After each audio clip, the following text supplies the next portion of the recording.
بسم اللہ الرحمن الرحیم۔ السلام علیکم۔ کیپٹل ٹاک میں خوش آمدید۔ آج پاکستان کی سیاسی اور آئینی تاریخ کا ایک بہت ہی اہم دن ہے۔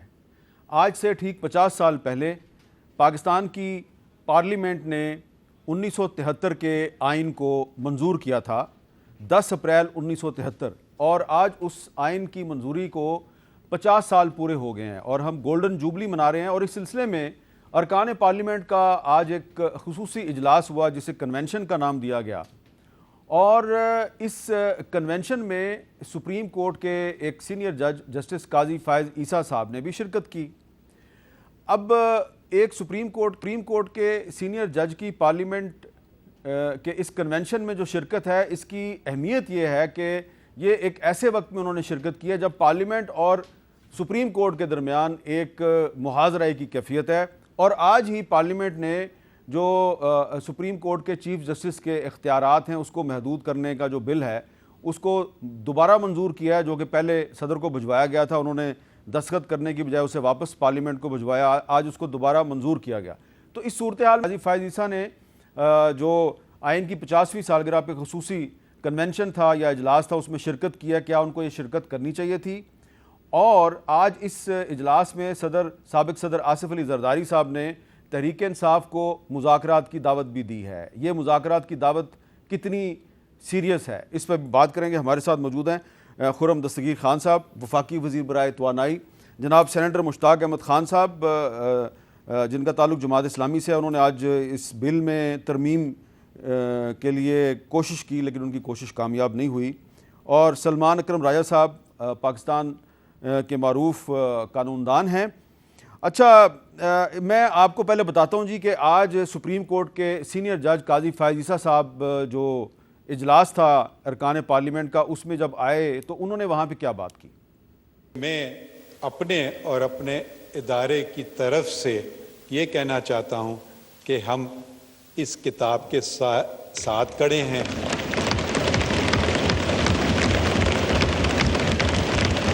اللہ کے سائے کے بعد اس کتاب کا سایہ ہمارے سر پہ ہے۔ آپ تبصرے کر سکتے ہیں، تنقید بھی ہم پہ کر سکتے ہیں۔ آپ سے میں نے آنے سے پہلے پوچھا تھا کہ یہاں کوئی ایسی سیاسی باتیں تو نہیں ہوں گی، تو آپ نے مجھے کہا نہیں، آئین کی باتیں ہوں گی صرف مگر بہت ساری سیاسی باتیں ہو گئیں۔ تو اس کا یہ مطلب نہیں ہے کہ میں ان سے اگری کرتا ہوں، یہ میں وضاحت کرنا چاہتا ہوں۔ شاید کل انہی لوگوں کا کیس آئیں گے اور شاید ان کے خلاف فیصلے ہوں گے، اور شاید وہ میرے خلاف یہ باتیں کریں۔ اب قاضی فائز عیسیٰ صاحب کی اس تقریر کے بعد سے سوشل میڈیا پہ ان کے خلاف ایک ٹرینڈ چلایا جا رہا ہے، اور یہ ٹرینڈ تحریک انصاف کے حامی جو ہیں ان کی طرف سے چلایا جا رہا ہے، اور تنقید کی جا رہی ہے قاضی فائز عیسیٰ صاحب پہ کہ وہ آج اس اجلاس میں کیوں گئے، انہوں نے وہاں پہ تقریر کیوں کی، اور یہ سوال اٹھایا جا رہا ہے کہ کیا سپریم کورٹ کے جج کو کسی سیاسی اجتماع میں شرکت کرنی چاہیے۔ تو اس سوال کے ساتھ ایک اور بھی سوال پیدا ہوتا ہے کہ کیا ماضی میں جب سپریم کورٹ کے ججز جو ہیں وہ حکومت وقت کے چیف ایگزیکٹو یعنی کہ پرائم منسٹر کو سپریم کورٹ میں بلاتے رہے، تو کیا وہ بھی مناسب تھا؟ اب آپ سوچ رہے ہوں گے کہ یہ کس کی بات ہو رہی ہے، ذرا ایک کلپ دیکھیے۔ بہت شکر گزار ہوں کہ میں پہلا پرائم منسٹر ہوں جس کو آپ نے آج یہاں دعوت دی۔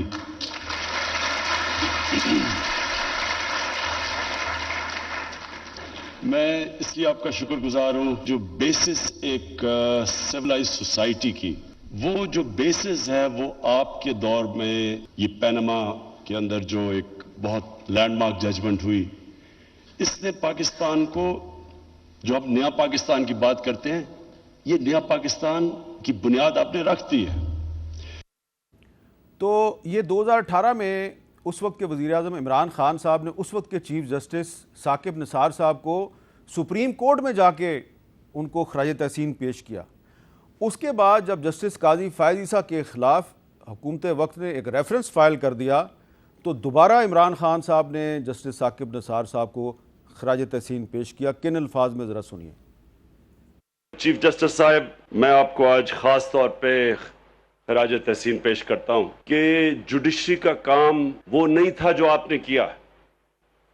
جوڈیشری کا یہ کام نہیں ہے کہ وہ فکر کرے کہ ملک میں ڈیم نہیں ہے، تو گورنمنٹس کا کام ہے۔ اور میں یہ بھی سب کو بتا دوں کہ ثاقب نثار صاحب میرے ساتھ 1 سال سکول میں تھے، میرے سے جونیئر تھے تب لاہور کیتھیڈرل سکول میں. تو یہ بھی عمران خان صاحب نے بتا دیا کہ ثاقب نثار صاحب جو ہیں وہ ان کے اسکول میں جونیئر ہیں، اور ان کو خراج تحسین پیش کیا کہ آپ نے ڈیم فنڈ قائم کیا، تو عمران خان صاحب نے اس کو بھرپور سپورٹ کیا. تو اب میں آج کی جو گفتگو ہے وہ اس طرح شروع کر رہا ہوں کہ اگر جسٹس قاضی فائز عیسیٰ جو ہیں ان کا آج آئین کی 50ویں سالگرہ پر ایک خصوصی اجلاس میں جانا غلط ہے، تو کیا ماضی کے پرائم منسٹر کا ماضی کے چیف جسٹس کو خراج تحسین پیش کرنا جائز ہے؟ کیا دونوں صحیح ہیں یا دونوں ہی غلط ہیں؟ خرم دستگیر صاحب، کیا فائز عیسیٰ صاحب نے آج آپ کے ساتھ کھڑے ہو کے تقریر کر کے ایک پولرائزڈ سچویشن میں یہ میسج نہیں دیا کہ وہ پی ڈی ایم کی گورنمنٹ کے ساتھ کھڑے ہیں؟ میسج تو آپ کچھ بھی ان کی موجودگی سے اخذ کر سکتے ہیں، پر سب سے اہم بات ہے کہ انہوں نے اس بات کا اقرار کیا جو آئین کی ابتدائیہ میں لکھا ہے کہ اللہ تعالیٰ کے بعد پاکستان کا جو اقتدار اعلیٰ ہے وہ عوام کے منتخب نمائندوں کے ہاتھ میں ہوگا. انہوں نے اس بات کا بھی اقرار کیا کہ یہ وہ ایوان ہے جہاں سے آئین اٹھا تھا، کوئی اور ایسا ایوان پاکستان میں نہیں ہے. اس سے پہلے آپ کو معلوم ہے کہ صدر ہاؤس سے یا آرمی ہاؤس سے آئین اٹھتے تھے. پاکستان کا پہلا جمہوری آئین جس کے اوپر تمام صوبوں کا ایگریمنٹ تھا، کنسنسس تھا، متفقہ آئین تھا، وہ اس ایوان سے اٹھا تھا. ابھی اس ایوان کی جو توقیر ہے اس سے کوئی انکار نہیں کر سکتا سوائے ان لوگوں کے جنہوں نے آج قاضی فائز عیسیٰ کے خلاف ٹرینڈ چلائے ہیں، کیونکہ یہ وہ لوگ ہیں جو اس ایوان پر لعنت بھیجتے رہے ہیں، اور ایک دفعہ نہیں کہتے، 1000 دفعہ لعنت بھیجیں گے. اور یہاں آپ کی عقب میں کھڑے ہو کر دوسرے سیاسی جو منتخب قائدین ہیں ان کا ٹھٹھا اڑایا جاتا تھا. یہاں اٹھ کے کہا جاتا تھا کہ تم سول نافرمانی کرو، تم بل جلا دو، تم بینکوں کی بجائے ہنڈی کے ذریعے بھیجو. تو یہ وہی لوگ ہیں جو آج قاضی فائز عیسیٰ کے خلاف برسر پیکار ہیں. قاضی صاحب نے آ کے، آپ ان کی بات سے اختلاف کر سکتے ہیں، آپ انہیں ایگری کر سکتے ہیں. یہ بات بھی آپ کے ناظرین کے لیے اگر 1 منٹ میں لے لوں، سپریم کورٹ کے تمام ججز کو یہ دعوت دی گئی تھی کہ وہ آئین کے لیے منعقدہ یہ ایک، آپ اجلاس کا لفظ چونکہ وہ ہمارے اجلاس کے کنفیوز ہو جاتا ہے، کنونشن یہ ایک کنونشن تھا جس میں پورے ملک سے professors, vice chancellors, social activists, media کے لوگ، ایک بڑا وسیع کینوس تھا جہاں سے لوگ آئے ہوئے تھے. آف کورس پارلیمان کے بھی لوگ تھے جو وہاں موجود ہونے تھے، لیکن وہ ایک کنونشن تھا جس میں انہوں نے، چاہے وہ پارلیمنٹ ہال کے اندر تھا لیکن بہرحال وہ ایک سب کے لیے تھا. آپ مثلا پہلی دفعہ بہت سارے ایسے لوگ تھے جو ممبر ہونے، ظاہر ہے اس فلور پہ اور کوئی نہیں آ سکتا سوائے ممبران کے، لیکن آج پورے عوام کے جو بہت سارے لوگ تھے وہ وہاں آ کے ہماری نشستوں پر بیٹھے ہوئے تھے. تو اس میں اگر ملک کی اعلیٰ ترین عدلیہ کے ججز میں سے ایک جج نے آ کر آئین کے ساتھ اپنی وفاداری کا اظہار کیا ہے اور اپنی لائلٹی کا اظہار کیا ہے، تو ہمیں تو اس کی عزت کرنی چاہیے. جی سینیٹر مشتاق احمد خان صاحب، آپ بھی وہاں پہ اس کنونشن میں موجود تھے، آپ کے خیال میں قاضی فائز عیسیٰ صاحب کو وہاں جانا چاہیے تھا؟ دیکھیں حامد صاحب، یہ جو آپ نے سابق چیف جسٹس ثاقب نثار کے 2 کلپس سنائے ہمیں، یہ گورنمنٹ کے پروگرام میں گئے تھے. آج جو جسٹس فائز عیسیٰ آئے تھے وہ گورنمنٹ کا پروگرام نہیں تھا، وہ پارلیمنٹ میں آئے تھے. اور یہ خاص موقع ہے، گولڈن جوبلی تقریبات دستور کی ہو رہی ہے، اور اس میں جس طرح بتایا گیا سب لوگوں کو بلایا گیا تھا. تو ایک تو یہ ہے کہ یہ پارلیمنٹ کی ایک گولڈن جوبلی تقریبات تھی جس میں وہ آئے تھے، اور ان کو صرف دعوت نہیں تھی، یعنی پہلے تو چلا آپ نے چیف جسٹس کو بلایا، انہوں نے پوری سپریم کورٹ کو بلایا تھا، اور ظاہر ایک اہم موقع تھا، لیکن باقی سپریم کورٹ نہیں آئی اور جسٹس فائز عیسیٰ صاحب اس میں سے آئے. اب یہ جو آپ نے بات کی کہ ایک پولرائز سچویشن ہے اور ایک بلیم گیم ہو رہا ہے، ہر چیز سے پولیٹیکل مائلیج لینے کی کوشش کی جا رہی ہے، تو جس طرح جسٹس فائز عیسیٰ صاحب ایک اپرائٹ جج ہیں، ایک آنیسٹ جج ہیں، ان کی ایک تاریخ ہے اور بڑی توقعات ہے ان سے. تو پرسنلی اگر آپ مجھ سے پوچھیں اس میں کوئی کبات نہیں ہے، اس لیے کہ ماضی میں آرمی چیف بھی آئے ہیں کمیٹی آف دا ہال میں سینٹ کے اندر، اور چیف جسٹس بھی آئے ہیں، جسٹس انور ظہیر جمالی آئے. ہاں چیف جسٹس بھی آئے ہیں. تو میں سمجھتا ہوں کہ پارلیمنٹ میں ان کا آنا اس بات کی علامت ہے کہ پارلیمنٹ سپریم ہے اور پارلیمنٹ بلا سکتا ہے سب کو، پارلیمنٹ سن سکتا ہے سب کو، لیکن اس وقت جو سچویشن ہے اس میں اگر مجھ سے کوئی مشورہ لیتا تو میں سمجھتا کہ اگر باقی سپریم کورٹ نہیں آ رہی تو جسٹس فائز عیسیٰ صاحب کو بھی اوائڈ کرنا چاہیے. جی سلمان اکرم رایا صاحب، آپ کا کیا خیال ہے کہ صرف قاضی فائز عیسیٰ صاحب وہاں پہ گئے، باقی سپریم کورٹ کے جج اس کنونشن میں نہیں گئے، تو کیا قاضی فائز عیسیٰ صاحب نے وہاں جا کے صحیح کیا یا غلط کیا؟ کیونکہ سوشل میڈیا پہ تحریک انصاف کے حامی جو ہیں وہ ان کے بارے میں باقاعدہ گالی گلوچ کر رہے ہیں، اور ایک خاتون رہنما جو ہیں پی ٹی آئی کی، انہوں نے تو ان کو غدار وطن قرار دے دیا ہے. یہ تو بات افسوسناک ہے، اس طرح کی گفتگو نہیں ہونی چاہیے، لیکن سوشل میڈیا پہ کسی کا کنٹرول نہیں ہے، ہر طرف سے لوگ بولتے ہیں، جو کسی کے منہ میں آتا ہے وہ بولتا ہے، ذہن کا استعمال تو شاید کم ہی ہوتا ہے سوشل میڈیا پہ. لیکن دیکھیں یہ صرف سوشل میڈیا کی بات نہیں ہے، جب سے یہ ہوا ہے کنونشن منعقد اور اس میں جج صاحب گئے ہیں، ہمارے بہت موقر دوست سینئر قانون دان، ان سے بات ہو رہی ہے، ان کے فون آ رہے ہیں، تو جو آراء سامنے آ رہی ہیں ان میں رجحان یہی ہے کہ بہتر ہوتا کہ باقی جج صاحبان کی طرح اگر وہ نہ جاتے. دیکھیں ان معاملات میں جو ایک منظر نظروں کے سامنے آتا ہے، مختلف سیاستدانوں کے بیچ بیٹھے ہوئے یا کھڑے ہوئے تقریر کرنا اور اس ایوان میں ان لوگوں کے ساتھ بیٹھنا، وہ ایک منظر جو ہے اس کا ایک تاثر پیدا ہوتا ہے، اور تاثر جو ہے وہ حقیقت سے کئی دفعہ زیادہ اہمیت رکھتا ہے. آپ کو یاد ہوگا یہ ایک مشہور واقعہ ہے، پہلے چیف جسٹس پاکستان کے سر رشید صاحب کو لیاقت علی خان نے ایک عشائیے پہ مدعو کیا جو سرکاری عشائیہ تھا، اور انہوں نے معذرت کر لی. انہوں نے کہا آپ کے مقدمات ہمارے پاس آتے ہیں، اچھا نہیں لگے گا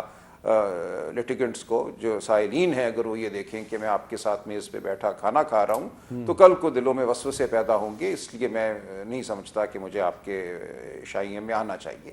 تو یہ معاملات جو ہیں اس پہ کوئی قاعدہ قانون شاید ہے یا نہیں ہے، لیکن اس سے بڑھ کر جو تاثر کی ایک کا جو اثر ہوتا ہے لوگوں پر، وہ میں سمجھتا ہوں اہم ہے. اچھا اب سلمان صاحب ایک سوال اس میں یہ پیدا ہوتا ہے کہ جنرل پرویز مشرف نے کچھ انٹرویوز میں یہ اعتراف کیا کہ ان کو جو ریلیف ملی تو وہ جنرل راحیل شریف نے سپریم کورٹ کے ذریعے ان کو ریلیف دلوائی، اور پچھلے دنوں قمر جاوید باجوہ صاحب نے بھی کچھ انٹرویوز میں یہ کہا کہ وہ ثاقب نثار صاحب کے ذریعے عمران خان کو ریلیف دلواتے رہے. تو اگر ماضی میں سپریم کورٹ کے ججز رات کی تاریکی میں چوری چھپے آرمی چیف کو ملتے رہے، تو کیا قاضی فائز عیسیٰ نے اچھا نہیں کیا کہ دن کی روشنی میں سب کے سامنے پارلیمنٹ کے اجلاس میں آئے، شرکت کی، تقریر کی اور واپس چلے گئے؟ دیکھیں دونوں باتوں کا بالکل کوئی موازنہ نہیں ہے. اگر کوئی رات کی تاریکی میں ملتا رہا ہے تو وہ ایک بدبخت عمل تھا، اس کا اس سے تو کوئی مقابلہ نہیں ہو سکتا. دیکھیں جسٹس فائز عیسیٰ کے حوالے سے مجھے بڑا کامل یقین ہے کہ وہ ایک ایماندار اپرائٹ جج ہیں.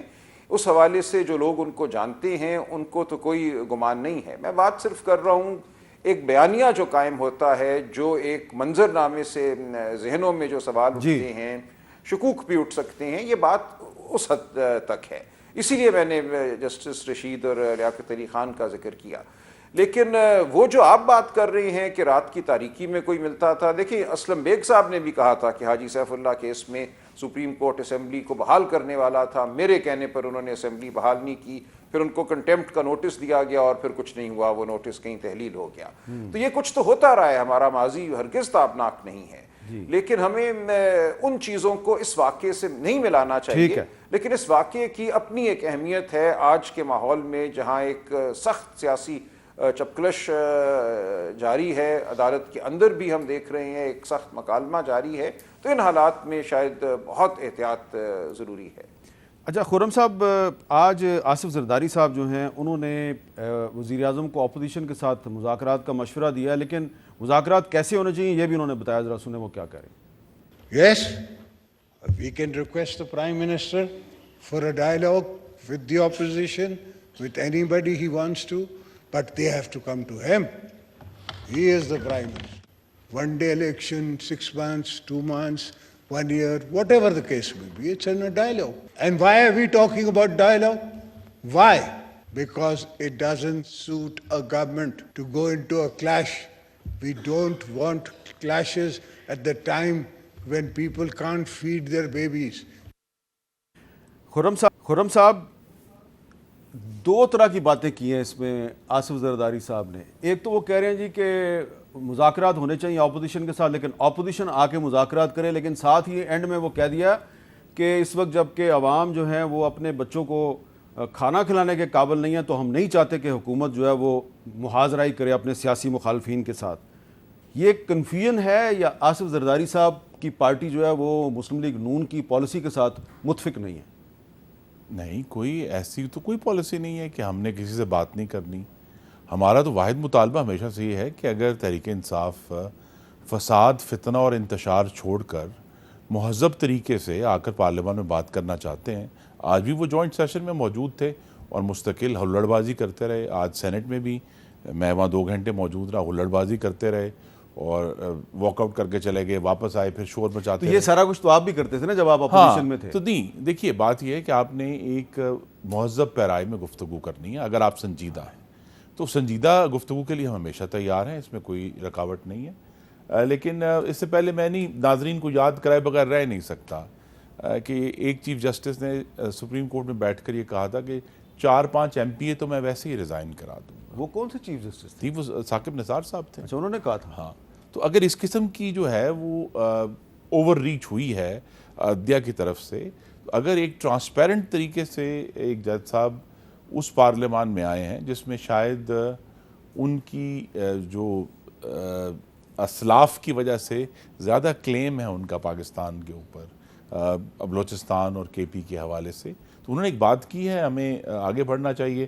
انہی چیف جسٹس صاحب جو پچھلے تھے, انہوں نے تو ابھی ڈیم فنڈ کے جواب دینے ہیں. یہ ڈیم فنڈ کی تقریب تھی غالباً جس میں عمران خان صاحب اور وہ اکٹھے تھے, کہ انہوں نے کس طرح. یہ سپریم کورٹ میں بلایا گیا تھا. جی وہ ڈیم فنڈ کے لیے, ڈیم فنڈ تھا, اور ڈیم فنڈ میں نے بھی بہت کنٹریبیوشن دی تھی. تو وہ اگر چیف جسٹس صاحب کدھر گئے. ہاں, وہی تو بات ہے کہ ہمیں اگر شفافیت سے آگے چلنا ہے اور ہم آئین کے اوپر چاہتے ہیں کہ ہم عمل کریں, صرف یہ نہیں کہ آئین کی ایک شق کو پکڑ کے جو ہے اس کے ساتھ ہمیں آئین کو پورا پڑھنا ہے اور آئین کو آگے لے کر چلنا ہے. مذاکرات کا معاملہ ہمیشہ ہو سکتا ہے. ٹھیک ہے, تحریک انصاف سینٹ میں موجود ہے, اگر سنجیدہ ہے تو آئیں بات کریں ہم سے. مشتاق صاحب, آپ نے یہ جو آج بل منظور کیا ہے پارلیمنٹ نے, آپ نے اس میں ایک ترمیم پیش کی, آپ کی ترمیم کو مسترد کر دیا گیا, اکثریت آپ کے خلاف تھی. کیوں آپ کی ترمیم مسترد کر دی گئی؟ ایسی کیا بات تھی آپ کی ترمیم؟ دیکھیں میر صاحب, میں نے ان سے اس وقت بھی کہا تھا سینٹ میں جب یہ آیا تھا, اس کے بعد یہ صدر صاحب کے پاس کیا کہ ہیسٹ میں نہ کریں, آپ اسے کمیٹی میں بھیجیں, اور کمیٹی میں بھیجنے سے کلیکٹیو وزڈم بروکار آتا ہے, اور وہاں سے اس کو آپ لے آئیں تو یہ اچھی طریقے سے ویٹ ہو جائے گا, ریفائن ہو جائے گا. آپ اندازہ کر لیں صدر سے جب آ گیا, ایک رائے تو یہ بھی ہے کہ صدر سے آنے کے بعد آپ اس میں ترمیم نہیں کر سکتے, لیکن آج اس حکومت نے خود اپنی ہی بل میں قانون بننے سے پہلے 2 ترامیم کر لی. اپنے ہی بل میں قانون بننے سے پہلے 2 ترامیم کر لی. اس کا مطلب ہے جو بات میں کہہ رہا تھا کہ آپ اسے ہیسٹ میں کر رہے ہیں اور یہ ٹھیک نہیں ہوگا, وہ تو ثابت ہو گیا کہ ابھی وہ قانون نہیں بنائے کہ آپ اس میں ترمیم لائے. میں اس میں یہ جو ترمیم لایا تھا وہ یہ تھا کہ اس کی ایک کلاس ہے, کلاس 5 سب کلاس 2, اس میں کہا گیا ہے کہ جو ایگریوڈ پرسن ہے 100 موٹو کے, اس کو بھی اپیل کا حق ہوگا. جی, اور ماضی میں تو اس میں 2 چیزیں, ایک یہ پرسن اسپیسیفک ہو گیا, یعنی آپ کچھ خاص لوگوں کو رعایت دینا چاہتے ہیں, جس طرح ماضی میں آپ نے جنرل باجوہ کے لیے لیجسلیشن کی, اسی طرح اب آپ کچھ خاص لوگوں کو ریلیف دینا چاہیں. نمبر 1. دوسری بات یہ ہے کہ ریٹروسپیکٹیو ایفیکٹس ہے, مؤثر بماضی قانون سازی, یہ ٹھیک قانون سازی نہیں ہوتی. تو یہ 2 چیزیں اس میں خرابی. آپ کے خیال میں جو پرسن سپیسیفک جو قانون سازی ہو رہی ہے, اس سے نواز شریف اور جہانگیر ترین کو فائدہ ہوگا؟ اس سے فائدہ ہوگا, اس لیے آپ ریفارم کرنا چاہتے ہیں, میں اس ریفارم کے ساتھ کہ پارلیمنٹ کی انکروچمنٹ جو ہے وہ عدلیہ کا نہیں ہونا چاہیے, بلکہ میں نے یہ بھی کہا کہ اسٹیبلشمنٹ کا بھی نہیں ہونا چاہیے, اس کے لیے بھی کوئی پیکیج لائیں, لیکن اس کو آپ پرسن اسپیسیفک نہیں ہونے چاہیے اور ریٹروسپیکٹیو ایفیکٹ کچھ خاص لوگوں کو فائدہ. اچھا, میں آپ کے پاس آتا ہوں. خرم صاحب, سلمان اکرم رائے صاحب, آپ کا کیا خیال ہے کہ یہ جو بل آج پارلیمنٹ سے منظور کیا گیا, اس سے جو پارلیمنٹ اور سپریم کورٹ کے درمیان محاذرائی ہے اس میں مزید اضافہ ہوگا یا یہ محاذرائی اب ختم ہو جائے گی؟ دیکھیں, محاذرائی شاید صحیح لفظ نہیں ہے, ایک آئینی معاملہ ہے. اگر کوئی اس کو چیلنج کرے گا سپریم کورٹ کے سامنے تو سپریم کورٹ دیکھے گا کہ کیا آئین اجازت دیتا ہے سادہ قانون سازی کے ذریعے سپریم کورٹ کے اختیارات میں ترمیم کی. یا اس کے لیے آئینی ترمیم چاہیے، تو یہ ایک آئینی نوعیت کا معاملہ ہوگا جو سلمان صاحب میں نے یہ بات اس لیے کیا ہے کہ پارلیمنٹ نے جو 6 اپریل 2023 کو یعنی آج سے کچھ دن پہلے قرارداد منظور کیا، میرے سامنے ہے وہ قرارداد جو ہے وہ کہہ رہی ہے جی کہ یہ سپریم کورٹ نے ایک 3 رکنی اقلیتی بینچ کا فیصلہ جو ہے وہ ہم پہ مسلط کر دیا، تو پارلیمنٹ تو کھلم کھلا سپریم کورٹ کے چیف جسٹس کی ایسی تیسی پھیر رہی ہے۔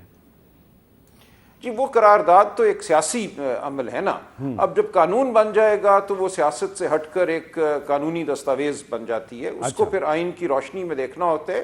جو قرارداد تھی وہ تو جو ان کا ایک چل رہا ہے معاملہ، ایک بیانیہ جو میری نظر میں غیر آئینی ہے، جو میری نظر میں 3-2 کے اکثریتی فیصلے کو نہ صرف حذف کرنے کی کوشش ہے بلکہ آئین پاکستان کو حذف کرنے کی کوشش ہے۔ یہ کہنا کہ ہم ایک شق کو نہیں مانیں گے، ہم 100 شقوں کو مانیں گے، لیکن ایک شق جو کہتی ہے کہ 18 کروڑ عوام کو بغیر الیکشن کے حکومت نہیں دینی، کیئر ٹیکر 90 دن سے آگے نہیں چل سکتے، اس کو ہم چلائیں گے۔ تو اس وقت آئین پاکستان کی مسلسل تضحیق بھی ہو رہی ہے، اس کے خلاف ایک جنگ جاری ہے، اور لبادہ یہ اوڑھا جا رہا ہے کہ ہم پارلیمان اور آئین اور قانون کے طرفدار ہیں۔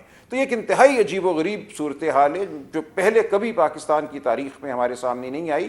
یہ 50 سال اس آئین کے گزرنے کے بعد یہ بدقسمتی رونما ہوئی۔ جی خرم صاحب، آئین کی 50ویں سالگرہ پہ گولڈن جوبلی پہ آئین پاکستان کے ساتھ مذاق ہو رہا ہے۔ میر صاحب لبادہ چاک کیا ہے جسٹس جاجا آفریدی نے، جسٹس اطہر من اللہ نے، لبادہ چاک کیا ہے جو جوائنٹ ججمنٹ ہے جسٹس منصور علی شاہ کی اور جسٹس مندوخیل کی، جس میں انہوں نے لبادہ چاک کر کے کہا ہے کہ کالی کبا میں سیاستدان ہے، انہوں نے کہا ہے کہ امپیریل سپریم کورٹ ہے، انہوں نے کہا ون مین شو ہے۔ یہ میں نے نہیں کہا، پارلیمنٹ کو یہ زبان استعمال کرنے کی جرت نہیں ہے جو اس کورٹ کے اندر بیٹھے وہ 4 لوگ جن کا 4-3 کا فیصلہ ڈسپیوٹڈ ہے، انہوں نے اب لکھ کر اس کو ریکارڈ کا حصہ بنا۔ لیکن خرم صاحب ان 4 کو جسٹس عمر عطا بندیال نے مختلف بینچوں میں شامل کر لیا، اس میں اطہر من اللہ صاحب جن کا آپ ذکر کر رہے ہیں وہ چیف جسٹس کے بینچ میں شامل ہو گئے، تو کیا چیف جسٹس نے ایک اچھی کوشش نہیں کی معاملات کو بہتر بنانے کی؟ دیکھیے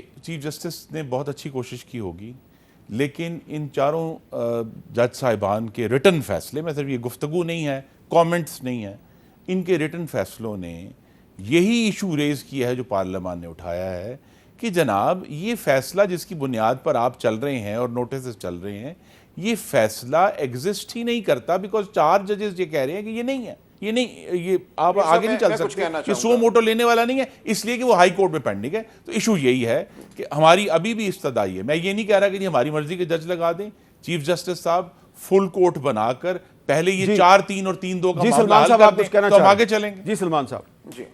جی دیکھیں، جو یہ 4 فیصلے آئے ہیں ان میں سے کسی ایک فیصلے نے بھی یہ نہیں کہا کہ 90 دن میں الیکشن جو ہے وہ لازم نہیں ہے۔ ان تمام فیصلوں نے بینچ کی تشکیل، سو موٹو 184(3) کے حوالے سے بات کی ہے، لیکن یہ معاملہ تو عدالت میں آنا ہی نہیں چاہیے تھا، یہ اتنی سادہ بات تھی۔ اسمبلی کی تحلیل ہوئی، الیکشن کمیشن کو تیاری کرنی چاہیے تھی، 90 دن میں الیکشن ہونے چاہیے تھے۔ یہ تنازع پیدا کیوں ہوا؟ عدالتوں میں جانا کیوں پڑا؟ جانا اس لیے پڑا کہ ایک فریق نے فیصلہ کیا اور ان کے پشت پناہوں نے فیصلہ کیا کہ ہم نے الیکشن نہیں ہونے دینے، ہم نے آئین پر عمل نہیں کرنا۔ تو بنیادی بات وہ ہے، یہ تمام فیصلے جو ہیں یہ اور معاملات کے حوالے سے ہیں جن کا تعلق سپریم کورٹ کے اندر چلنے والے ایک مکالمے سے ہے جو کئی سالوں سے چل رہا ہے کہ بینچ کی تشکیل کیسے دی جانی چاہیے۔ تو یہ بالکل ایک مختلف مکالمہ ہے جس کو اب سیاسی فائدے کے لیے استعمال کیا جا رہا ہے، لیکن 90 دن میں الیکشن کی جو بات ہے اور 18 کروڑ عوام جو ہیں وہ حق کے اپنے جو خود ارادیت ہے اس سے محروم ہے۔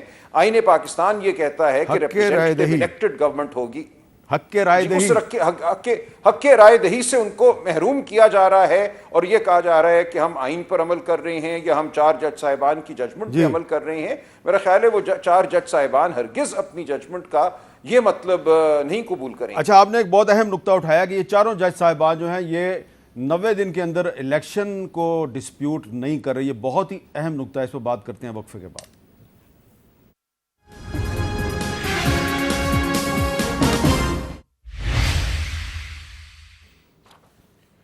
کیپٹل ٹاک میں دوبارہ خوش آمدید۔ 1973 کے آئین کے آج 50 سال پورے ہوئے ہیں، اور پہلے بھی ہم ذکر کرتے رہے ہیں اس پہ کہ اس پہ تمام جو مین پولیٹیکل پارٹیز تھیں اس وقت کی قومی اسمبلی میں، انہوں نے اس پہ دستخط کیے تھے۔ البتہ کچھ ارکان ایسے تھے جنہوں نے اس آئین پہ دستخط نہیں کیے تھے. اس میں ایک تھے میاں محمود علی قصوری صاحب اور ڈاکٹر عبدالحی بلوچ صاحب, عبدالخالق خان صاحب اور نظام الدین حیدر صاحب. کچھ اور بھی لوگوں کے تحفظات تھے لیکن اینڈ میں اکثریت نے اس پہ دستخط کر دیے تھے. اس 1970 کی قومی اسمبلی کے ایک رکن جو آئین سازی کے لیے قائم کی گئی 30 رکنی کمیٹی کے ممبر تھے قائم علی شاہ صاحب. آج کا جو کنونشن تھا اس میں بھی ہمیں وہ نظر آئے. تو قائم علی شاہ صاحب آئین سازی کے حوالے سے کیا بتاتے ہیں, کیسے یہ آئین جو ہے اس پہ کنسنسس ہوا, ذرا سنیے. بھٹو صاحب کا بہت بڑا یہ شہید بھٹو کا کارنامہ تھا کہ انہوں نے 29 ممبران کی ایک کمیٹی بنائی کہ یہ 73 کا آئین بنے جو سب کو قابل قبول ہو. اور بھٹو صاحب نے شہید نے پہلے ہی ہمیں کہا تھا کہ جی آئین ایسا ہونا چاہیے کہ جو فیڈرل ہو. 4 اہم اس میں ایشوز اہم تھے جو انہوں نے کہے تھے اور ان کا کنسیپٹ تھا, اتنا عظیم کنسیپٹ تھا کہ ایک تو فیڈرلزم ہو, پھر پروونشل آٹونومی بھی ہو لیکن جمہوری ہو, اسلامی ہو, پارلیمانی ہو. یہ 4 باتیں انہوں نے کی کہ ان کو مد نظر رکھتے ہوئے آئین بنائے اور یہ چاروں باتیں سب کو قابل قبول تھی, اپوزیشن کو بھی تھی. تو اس وجہ سے ہر ایک آرٹیکل پر بحث ہوتی رہی. جی, تو یہ قائم علی شاہ صاحب کا کچھ سال پہلے ہم نے انٹرویو کیا تھا, اس میں انہوں نے بتایا تھا. مشتاق صاحب, جس ایوان کے آپ ممبر ہیں, سینٹ آف پاکستان, اس نے آج ایک قرارداد منظور کی ہے اور وہ قرارداد کہتی ہے کہ پاکستان کے 4 صوبوں میں ایک ہی وقت میں الیکشن ہونا چاہیے. تو اس کا مطلب یہ ہے کہ یہ آئین جو ہے یہ ایک متفقہ دستاویز تو ضرور ہے لیکن اس میں کچھ خامیاں ہیں اور اس میں کچھ امپروومنٹ کی گنجائش ہے, اس لیے آج سینٹ کو قرارداد منظور کرنی پڑی ہے. دیکھیں وہ قرارداد صرف سینٹ نے منظور نہیں کی, وہ اس کے بعد جوائنٹ سیشن سے بھی منظور کروائی. جی, تو میں یہ کہتا ہوں یہاں صاحب کہ دیکھیں یہ کانسٹیٹیوشن جو ہوتی ہے یہ ایک آرگینک ڈاکومنٹ ہوتی ہے اور وقت کے ساتھ ساتھ مسائل مشکلات جو پیش آتے ہیں اسی کے روشنی میں اس میں ترمیم ہوتی ہے, اس میں کمی بیشیاں ہوتی رہتی ہیں. تو ماضی میں بھی اس میں مختلف قسم کے ترامیم آئی ہیں جو ایسی ویکیومز تھے, لیکونہ تھے, وہ ختم کر دیے گئے تھے. تو اب یہ ایک نئی سچویشن آئی ہے کہ 2 صوبوں کے اندر وہ اسمبلیاں ڈیزولو ہو گئی وقت سے پہلے اور وفاق اور باقی 2 صوبوں کے اندر نہیں ہے, یہ پہلے کبھی نہیں تھی. اب ظاہر ہے اس تناظر میں پولیٹیکل اسپیکٹرم کو سوچنا چاہیے کہ اس کا حل آئین میں آئندہ کے لیے ہم کیسے تجویز کریں. لیکن میں نے آج بھی جو ریزولوشن پیش ہوئی اس کی مخالفت کی. دیکھیں پیپلز پارٹی کا آپ نے مشترکہ اعلامیہ سینٹرل ایگزیکٹو کا اگر دیکھا ہو اس میں 2 باتیں. ایک بات تو اس میں یہ ہے کہ مذاکرات کریں, دوسری بات انہوں نے یہ کی ہے سینٹرل ایگزیکٹو میں کہ پورے ملک میں الیکشن ہو اور اس کے ساتھ یہ ہے کہ الیکشن ڈیلے بھی نہ ہو. اب مجھے نہیں پتا کہ پیپلز پارٹی ایک بڑی, میں نے آج سینٹ کے فلور پر بھی کہا کہ یہ جو ریزولوشن آپ پاس کر رہے ہیں یہاں سے, یہ تو خود پیپلز پارٹی کا جو مشترکہ اعلامیہ ان کی سینٹرل ایگزیکٹو کا آیا ہے اس سے وہ کانٹراڈکٹ کرتا ہے, اس سے متصادم ہے. تو میں سمجھتا ہوں میرے صاحب کہ اس وقت یہ قراردادوں سے مسئلہ حل نہیں ہوگا. صورتحال بہت پیچیدہ ہو گئی ہے, کنفیوز ہو گئی ہے. اس کا طریقہ یہ ہے کہ پولیٹیکل اسپیکٹرم مذاکرات کریں اور مذاکرات کے ذریعے سے نہ آئین کے اندر جو چیز لکھی ہوئی ہے اس کے مطابق اب کوئی چیز ہوگی, نہ سپریم کورٹ کے فیصلوں سے ہوگی. مسئلہ حل ہوگا سیاسی جماعتوں کے باہمی مذاکرات سے اور مذاکرات سے کسی متفقہ نقطے کے اوپر پہنچنے پر. جب تک وہ نہیں ہوگا یہ اسی طرح ڈیڈ لاک. لیکن بریک سے پہلے سلمان اکرم رائے صاحب بتا رہے تھے کہ جن ججز کے ذکر کیا خرم صاحب نے, وہ بھی یہ کہتے ہیں کہ 90 دن میں جو الیکشن کا معاملہ ہے اس پہ تو کوئی ڈسپیوٹ نہیں ہے. تو کیا یہ متفقہ نقطہ نہیں ہے کہ 90 دن میں تو الیکشن ہونا ہی ہونا ہے؟ دیکھیے جی, متفقہ نقطہ یہ ہے کہ یا تو 90 دن کی جو لمٹ ہے وہ پتھر پر لکھی ہوئی ہے اور کوئی سے چینج نہیں کر سکتا. سپریم کورٹ نے کیسے 35 دن دے دیے؟ اب وہی سپریم کورٹ ہے نا, اب وہی آئین ہے. اس جیسا میں پھر بڑے ادب سے عرض کروں گا کہ آئین کی ساری شکیں پڑھنی ہے, وہی آئین ہے. وہ کہتا ہے کہ اگر قومی اسمبلی کی نشست خالی ہوتی ہے تو 60 دن میں بائی الیکشن ہونا ہے. کس نے سٹے دیا ہوا ہے قومی اسمبلی میں ضمنی انتخابات کے اوپر؟ سپریم کورٹ آف پاکستان میں. تو ان کو حق ہے کہ وہ آئین کی جو 60 دن کی لمٹ ہے جس کے اوپر الیکشن کمیشن عمل درآمد کرنا چاہ رہا تھا, انہوں نے کہا نہیں, جب تک ہم اس کے ڈسپیوٹ سیٹل نہیں کر لیتے ہم یہ نہیں ہوگا. تو پھر اس کے بعد آئین کی شک جو ہے وہ اگر مشتاق صاحب کریں تو غلط ہے, میں کروں تو ٹھیک ہے, آپ کریں تو بالکل پھر غلط ہے.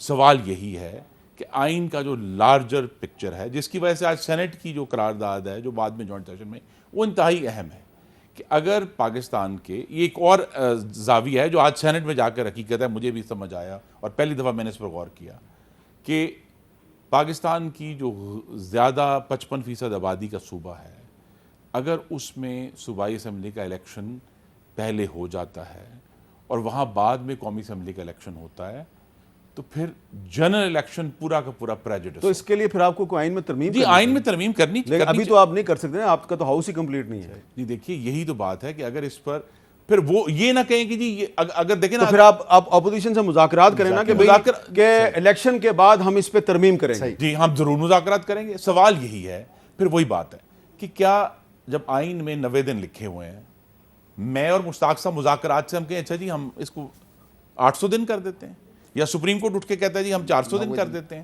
سو دا کوسچن از ریئل. اور یہ جو اصرار ہے کہ نہیں جی 90 دن ہوگا تو ورنہ سب کچھ بیڑا غرق ہو جائے گا، اصل جو ہم سب کی ذمہ داری ہے اور وہ یہ ہے 218(3) میں کہ پاکستان میں صاف، شفاف اور غیر آئینی مداخلت سے پاک انتخابات ہوں.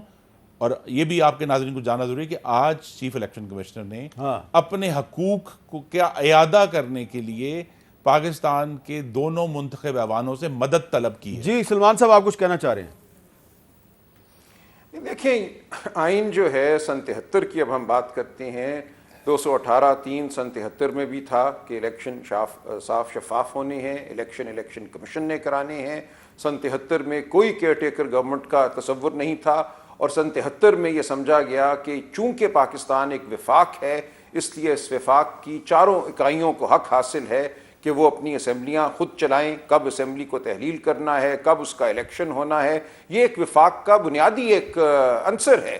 تو یہ تمام صوبے جو ہیں ان کو اگر آپ نے تابع کرنا ہے قومی اسمبلی کے کسی شیڈیول ٹائم ٹیبل کے تحت، تو پھر وفاق کی ایک بہت بڑی جو ایک بڑا اصول ہے وہ آپ حذف کر رہے ہیں. اس لیے کوئی معمولی بات نہیں ہے، اس کو ہم مذاق سے اڑا دیں کہ پتھر پہ لکھی ہوئی لکیر نہیں ہے. آئین پتھر ہی پہ لکھی ہوئی لکیر ہے. آئین کا مقصد یہ ہے کہ جب آپ معاملات کسی اور طریقے سے حل نہیں کر سکتے تو آپ آئین کی اطاعت کرتے ہیں، اور آپ اپنی باہمی گفت و شنید سے آئین سے آگے نہیں جا سکتے. آپ آئین کی دی ہوئی حد بندی کو نہیں توڑ سکتے. یہ کہنا کہ اب چونکہ اجازت ہے کہ وہ نہیں، سپریم میں عرض کرتا ہوں، دیکھیں نہیں بالکل نہیں. دیکھیں جب نافرمانی کی وجہ سے ناممکن ہو گیا کہ 90 دن میں الیکشن کرائے جائیں، الیکشن ایکٹ ایک شیڈیول دیتا ہے سیکشن 57-58 میں جو کم از کم 54 دن پر محیط ہے. اب 54 دن پر محیط الیکشن شیڈیول پر اگر آپ نے عمل کرنا ہے تو یہ عمل 20 فروری کو شروع ہو جانا چاہیے تھا تاکہ 14 اپریل تک الیکشن ہو سکے. جب 20 فروری تک یہ عمل شروع نہیں ہوا، یہ عمل بہت بعد میں شروع ہوا، 1 مارچ کے فیصلے کے بعد شروع ہوا، تو ظاہر ہے کہ اس وقت 54 دن پہ اگر عمل کیا جاتا یا شیڈیول کو فالو کیا جاتا تو 14 اپریل سے بات آگے جانی تھی. اس لیے سپریم کورٹ نے کہا کہ آپ اس 54 دن کے شیڈیول پہ عمل کریں، اور جتنی کم سے کم مدت 90 دن سے آگے تجاوز ہوتی ہے وہ اب آپ کو کرنا پڑے گا. لیکن یہ نافرمانی کی وجہ سے ہوا، یہ سپریم کورٹ نے کوئی اپنی ثوابدید. اور میں پھر اور بڑے ادب سے عرض کروں گا، یہ کس نے فیصلہ کرنا ہے کہ کم سے کم مدت کیا ہے؟ Who will decide؟ دیکھیں نا، یہ تو نہیں نا کہ بات ایک آئین میں لکھی ہوئی 90 دن، آئین میں لکھا ہوا ہے نا، آئین میں لکھا ہوا ہے نا 90 دن. اب کون یہ فیصلہ کرے گا کم سے کم کتنی ہے؟ یہ دیکھیں یہ پریولیج کی آئین کو انٹرپریٹ کرنا ہے وہ ضرور سپریم کورٹ پاکستان کے پاس ہے. لیکن جہاں ایک ایسی سچویشن کریٹ ہو گئی ہے کہ الیکشن کمیشن آف پاکستان انہوں نے آج واضح کہا ہے کہ ہمارے حقوق ہم سے چھینے گئے ہیں. الیکشن کمیشن نے یہ کیوں نہیں بتایا کہ سپریم کورٹ نے حکم دیا ہے فیڈرل گورنمنٹ کو کہ الیکشن کمیشن کو آپ 10 اپریل تک 21 ارب روپیہ فراہم کریں، اور فیڈرل گورنمنٹ ابھی تک 21 ارب روپیہ نہیں دیا، تو وہ کب بتائے؟ الیکشن کمیشن کل رپورٹ کر دے گا. جی چلیں اس پہ سلمان صاحب سے اور مشتاق صاحب سے بات کرتا ہوں ایک وقفے کے بعد.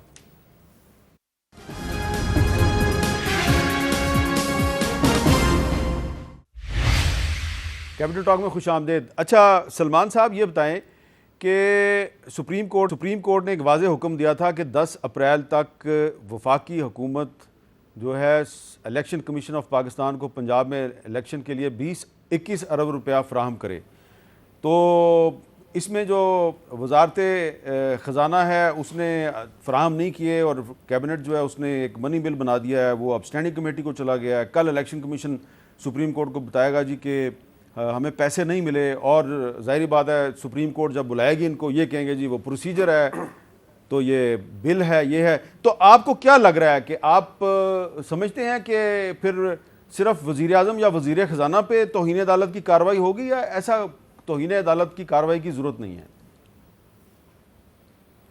نہیں دیکھیں، اگر تو عدالت کو یہ بتایا جاتا ہے کہ وزیر اعظم نے یا وزیر خزانہ نے یا پوری کابینہ نے یہ فیصلہ کیا ہے کہ ہم نے آپ کے حکم کو نہیں ماننا، پیسے نہیں فراہم کرنے، تو پھر جو بھی اس فیصلے میں شامل ہے وہ توہین عدالت کا مرتکب ہوا ہے اور اس کے خلاف کارروائی ہو سکتی ہے. یہ ممکن ہے کہ سپریم کورٹ سب کے خلاف نہ کرے، کسی ایک دو کے خلاف کرے، لیکن وہ سپریم کورٹ کی ثوابدید ہے کس کو وہ سمجھتے ہیں کہ یہ بنیادی طور پر اس بات کا توہین کا مرتکب ہوا ہے. تو اب یہ بڑی خوفناک اور خطرناک صورتحال ہے، ایک تصادم کی طرف پھر ہم بڑھ رہے ہیں.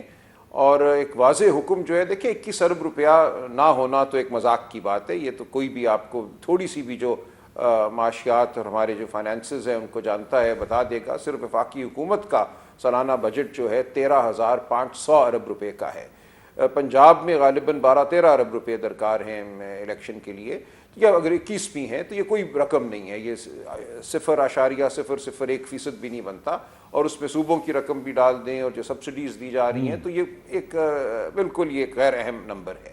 اور یہ اس کے اوپر ہماری جمہوریت کا انحصار ہے. دیکھیں ورنہ تو آپ اکتوبر میں بھی کہہ دیں گے ہمارے پاس 50 ارب روپے نہیں ہیں، الیکشن نہ کراؤ، پھر الیکشن سال نہ کرائیے.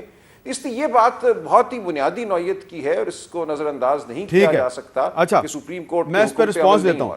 خرم صاحب آپ سے پہلے مشتاق صاحب آپ کا کیا خیال ہے؟ یہ 21 ارب روپے دینا چاہیے الیکشن؟ دیکھیں 21 ارب روپے تو ان کو اگر دینے تھے تو یہ دے چکے ہوتے، لیکن بجائے اس کے کہ اس وقت یہ پروسیس شروع کرتے، 10 اپریل کو یہ دینے تھے. 10 اپریل کو انہوں نے منی بل لے آئے، ٹھیک ہے، سپلیمنٹری بل انٹروڈیوس کیا. اب یہ گیا ہے اسٹینڈنگ کمیٹی سینٹ میں، اسٹینڈنگ کمیٹی نیشنل اسمبلی میں، ہفتہ 10 دن اس کے اوپر لگے گا. مجھے لگ یہ رہا ہے کہ یہ دینے والی نہیں ہے، اس لیے کمیٹی اس کو ریجیکٹ کر لے گا. ریجیکٹ کرنے کے بعد یہ پھر آئے گا پارلیمنٹ کے اندر، پارلیمنٹ پھر اس کو پاس کر لے گا یا اس پہ ریجیکٹ کر لے گا، ووٹ کر لے گا. اس پہ بھی ہفتہ 10 دن لگ جائیں گے. تو میں سمجھتا ہوں یہ دینے والے نہیں ہیں. اور اس دوران 14 مئی آ جائے گا. اس دوران 14 مئی. تو خرم صاحب اس کا مطلب ہے پھر آپ سپریم کورٹ کو فورس کر رہے ہیں کہ وہ آپ پہ کنٹیمپٹ لگائے. ہمیں قانون پڑھایا جا رہا ہے، تو لہٰذا جو پارلیمان کا قانون ہے اسے ہم فالو کر رہے ہیں. تو ہم نے کہیں نہیں کہا آج کے بل میں دیکھیے آپ ججز کو سمجھانے کی کوشش کر رہے ہیں کہ یہ پارلیمنٹ کا ایک پروسیجر ہے. میری بڑی ادب سے استدعا ہے کہ جو بار بار کہا جاتا تصادم نہیں ہے، یہ اپنے حق کا اعادہ ہے. پارلیمان اپنی جگہ پر موجود ہے، اس کا ایک پروسیس ہے، ہم سب کو اس پروسیس کو رسپیکٹ کرنا ہے. میں پھر کہوں گا کہ اگر یہ 60 دن یا 90 دن سینکڑو سینکٹ ہے تو پھر روند کر گزر جائیں. ویسے بھی تو روند کر گزرے ہیں بڑی دفعہ. آرٹیکل 66 کو روند دیا جہاں امیونٹی ہوتی تھی پارلیمنٹیرینز کو، اور بڑے آرٹیکلز کو روندا گیا ہے. تو سوال یہی ہے کہ ہمیں اگر فری اینڈ فیئر الیکشن کے لیے جانا ہے، اس میں اب پاکستان کے 2 منتخب ایوانوں کی اور جوائنٹ سیشن کی عوام کی منشا سامنے آ گئی ہے کہ چاروں صوبوں میں ایک ہی دن الیکشن ہونا چاہیے. اس بات کی کیا ضمانت ہے کہ اکتوبر میں آپ یہ نہیں کہیں گے کہ جناب ہمارے پاس پیسے نہیں ہیں اور ہم نے الیکشن کمیشن کو نہیں دینے؟ جی اس کی ضمانت یہ ہے کہ انشاءاللہ جو جون میں بجٹ ہم پیش کریں گے اس میں آنے والے انتخابات کے لیے پوری ایلوکیشن موجود ہوگی اور پارلیمان کو سبمٹ ہوگی. تو یہ آپ اسمبلی میں قرارداد پیش نہیں کریں گے کہ اس اسمبلی کی مدت میں 6 مہینے کا اضافہ کیا؟ دیکھ لیں، آپ نے پہلے بھی کہا تھا کہ 90 دن. میرے ہمیشہ گڈ فیتھ اسی پر ہے کہ ہمیں پاکستان کے عوام کو رجوع کرنا ہے. اس کے لیے جو تیاری ہے، جو اس کے معاملات ہیں، وہ انشاءاللہ ہمارے پاس وقت ہوگا کہ جب 12 اگست کو قومی اسمبلی تحلیل ہوتی ہے اس کے بعد 60 دن کے اندر انتخابات. بہت شکریہ آپ تینوں کا، بہت بہت شکریہ. آج پاکستان کے آئین کی تشکیل کے 50 سال پورے ہو گئے، لیکن افسوسناک صورتحال ہے. آئین کے 50 سال پورے ہو گئے لیکن پارلیمنٹ اور سپریم کورٹ میں ایک لڑائی چل رہی ہے. ہم اس آئین کی گولڈن جوبلی پہ اللہ تعالیٰ سے دعا کرتے ہیں، آپ بھی کیجئے کہ اس گولڈن جوبلی پہ پارلیمنٹ اور سپریم کورٹ کے ججز کے درمیان جو ایک بڑی واضح ایک تصادم کی صورتحال ہے، یہ ٹل جائے اور معاملات بہتر ہو جائیں. اجازت دیجئے، اللہ حافظ.